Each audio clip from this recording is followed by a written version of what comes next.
Hi, friends. It's time for more questions from over on Patreon. Adrienne asks, what's up with being right in a conversation or having an I told you so moment? Why is that so satisfying in a petty way? Why does that feel so good? Um, which I think is a good question because it actually sort of opens up a really important issue in practice, which is acceptance of where you are and having compassion for the person that you have been. So, to address the question directly, before I go off on a giant tangent, it feels good because at some point in your life you internalize the notion of what winning was conversationally. So, having a sort of gotcha moment in a conversation was winning. And your brain is a simple system. It takes in information from the environment about what is winning and what is losing. And when you win, you get dopamine and other feel-good chemicals. And when you lose, you get stress hormones. And it just, once the rules of the game are set, it just starts doling out the rewards and consequences according to those rules. That's really all it is. I don't think there's anything more significant going on there. It's just a reflection of your life history, how you were trained, what your early childhood experiences were, etc. And there are all sorts of things that are going to come up if you start paying attention to your state of being in a very sort of fine-grained, detailed way that maybe are other than you would choose under ideal circumstances. So, you start paying attention and you start noticing things about yourself and you go, ooh, maybe that's not optimal. And when you have that experience, it can get really discouraging. It can be a really unfortunate sort of scene to pay close attention only to discover again and again and again that there are facets of yourself that you don't really like. So that can really discourage the practice of introspection that gives you the skills to be a happy human being going forward. You have some vision of who you want to be, but you still have to reckon with who you are.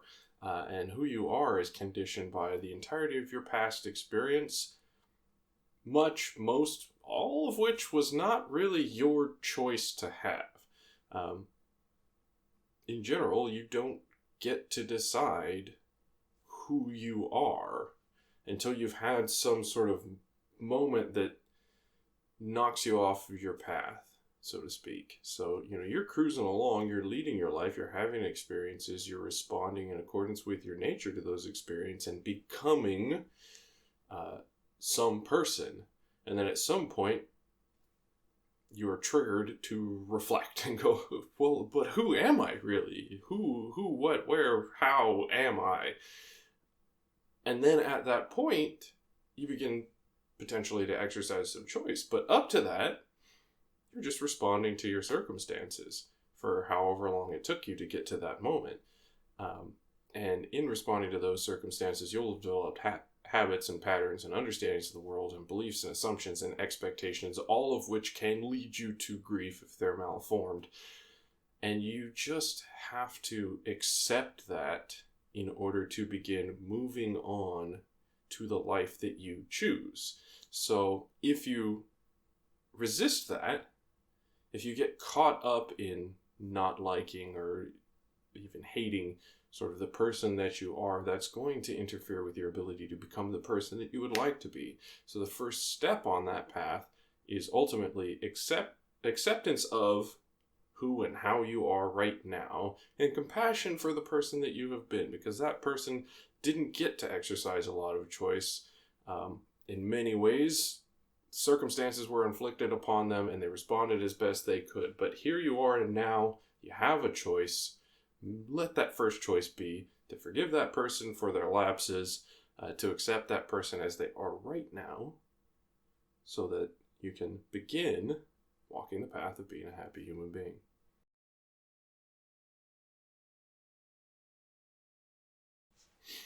Jazz hands, we're getting mine going with jazz hands. Why would jazz hands get my mind going? I don't know. I think it's just optimism, you know. It's just move the body around and hope that something good happens. We'll see. Probably something good will happen. Usually something good happens. All right. Being a human being. It's a percussive sort of experience.